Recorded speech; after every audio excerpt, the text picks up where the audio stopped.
When night came, Ayla opened the secret safe using the tree branches she had collected during the day. Although he managed to catch his finger in the crack in the wall, the incident also caused injuries to his hand. He did it because he believed that using tools would be more comfortable for him. Seeing her pick up tree branches, Laura scolded her and asked her what she used those things for, but since she often picked up tree branches to practice swordsmanship, she didn't seem to think it was too strange. After changing into the comfortable clothes he had hidden in the secret safe, he opened the opposite wall and left the room. Getting out wasn't difficult, but the problem started now. Because I don't know where the letter is. It was Cloud who caught the bird in the morning. The bird couldn't speak, so it must have had a piece of paper with news written on it hanging from its leg. But she needed to find out if Cloud still had the letter or if something she didn't know had passed it on to Byron. If he thought about it with common sense, there was a high probability that he communicated the content to Byron and transmitted it, but he could also have simply transmitted it orally. If the contents were confidential, they could have simply confirmed the inside and burned it. When he infiltrated the Duke's household, Byron used to handle letters sent through Laura that way, so it was possible. But you can't give up without checking. To fight an enemy, he had to know him well, but right now there was too much information that he didn't know. Furthermore, unlike his previous life, this incident happened suddenly. If he didn't know the reason, he would have to continue living with anxiety. Let's take a look at Byron's room first. If there were still any documents left, it was most likely the one from Byron's room. So, thinking he should check Byron's room first, he climbed the tree next to Byron's room, just as he had done yesterday. However, although it was still a little early for Byron to go to sleep, the lights were off in his room. Is he already sleeping? Ayla hid in a tree and looked into the dark room. She couldn't help but wonder if he was already sleeping, but if he really was sleeping with her, it was the perfect opportunity for her. Byron's room was completely silent. It was dark and hard to see inside it, but he squinted and tried to look inside it. Meanwhile, he vaguely saw a human figure near the bed. It looked like Byron was sitting there. It's a surprise. She mistakenly believed he was asleep, but what was he doing in the dark? A gleam shone in Byron's golden eyes. If I had gone in, I would have been in big trouble. She would have met Byron if he had walked in thinking he was just dozing because the lights were off. She rubbed her chest, surprised, satisfied that she had done a good job checking him. By the way, what was he doing in that dark room? The image of her sitting in a dark room was terrifying. Ayla bit her lip nervously. He wanted to check the contents of the letter immediately, but he couldn't do it with Byron staring into space. However, it was not possible to stay there until Byron fell asleep. There was no certainty that the letter was his. So, should we take a look at Cloud's room first? Ayla gave up on entering Byron's room and tried to focus on Cloud, but suddenly realized that she had no idea where Cloud was staying. It's definitely not that far from Byron. Cloud was Byron's long-lost right-hand man and his faithful companion, so he wouldn't stay that far away. After thinking about it, he thought about searching the nearby rooms. It was a really simple and primitive method, but other than that, he couldn't think of any other precise number. It wouldn't take long if he looked into the room from outside the window. It wouldn't be much better than killing him here. But unfortunately, he couldn't find Cloud. He nimbly hid his body and looked around the room on the second floor, but he couldn't even see his shadow where he was. Why isn't it there? Are they using a room on another floor? No, that was not possible. Byron looked for Cloud all the time, but there was no way Cloud lived on a different floor than Byron. It was clear that he had left the room for a while for some other reason. It could be that he had gone to visit his sister-in-law and his niece. She wasn't sure, but she couldn't help but check. Ayla took steps without hesitation when her thoughts reached that point. Their destination was Laura's room, which she shared with her mother. This time he was wrong too.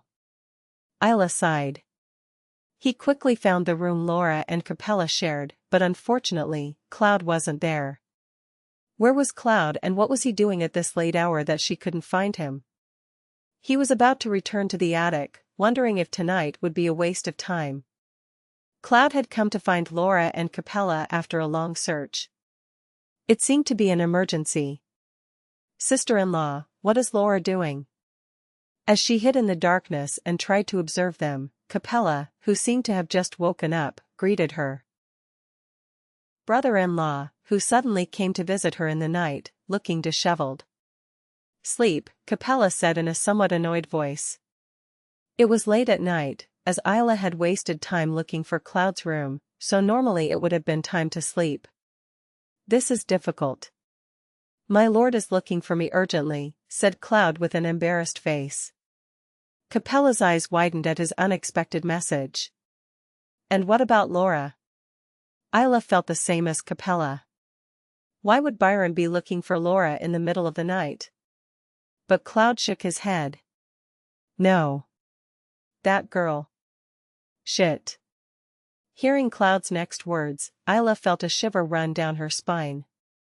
Once he closed the door and locked her in, he couldn't find her until the next morning, so he was free to roam. Suddenly, they are looking for her. Please wait. At least I can wake that girl up and take her away. Spoiled. Even if he failed, it was no ordinary failure. There was no time to hesitate. Now, before Capella reached the roof, she had to return to the attic as quickly as possible and without anyone noticing her, change her clothes, lie down on the bed and pretend to be sleeping. Can I do it? He felt like his hair was turning white from nervousness, but he couldn't waste a few seconds. Ayla put every sense in her body on alert and moved quickly. Luckily, he did not encounter anyone on his way to the entrance of the secret passage and began to climb his ladder with long strides. He felt like he had to muffle the sound of his footsteps, but if he kept the noise down and climbed quietly, he wouldn't be able to reach the attic before Capella. His hands were slippery with sweat, but he couldn't stop. When he finally reached the attic, he felt short of breath. But Ayla didn't even have time to catch her breath. He was in the distance because his footsteps were beginning to get closer and closer. He was glad he didn't have his pajamas stored in a secret safe. If that were the case, she wouldn't have to open her secret safe and change her clothes while she was busy. Ayla hurriedly removed her workout clothes and quickly stuffed her arms into her light one-piece pajamas. And then he heard footsteps on the stairs just below the trapdoor. He didn't have time to put the training clothes he had changed into the secret safe. He quickly put his clothes under the bed, lay down and pretended to sleep. She was catching her breath and waiting for Capella to open the trapdoor and enter. Capella's voice was heard from under the trapdoor. "Lord, my lord. What brings you here?" "If he had waited for me comfortably in his room, I would have taken him there in the blink of an eye." "It's okay. I'll go in myself." The answer to Capella's bewildered question was none other than Byron's voice. Ayla couldn't help but feel embarrassed either. This was the first time Byron had visited her at that time of night, and it was also the first time he had gone to her room in person. He could always lock her in the most remote part of his hiding place and call her when he needed it. In the past, she loved her father so much that she would run in front of him at any time. I was worried about how I should react naturally. She should keep pretending to sleep. No matter how small a child was, if someone entered the room where he was sleeping, he would wake up. If she really was asleep, what would she think when she saw Byron suddenly enter her room? She should seem surprised by her beloved father's visit, or she should be very happy. Maybe, if she were who she was in the past, she would have thought it was a dream. All right. He'd probably think it was a dream. A very happy dream. In that brief moment when Byron was climbing the stairs, he had 1,000 thoughts. But when Byron opened the trapdoor and entered the room, she still hadn't decided how to act. Thanks to this, she missed the right moment to pretend to wake up and simply closed her eyes when Byron walked over to her bed and reached for her hair. Even though her eyes were closed, Ayla could clearly see Byron's hand approaching as if he were seeing her, thanks to her keen senses. Ophelia.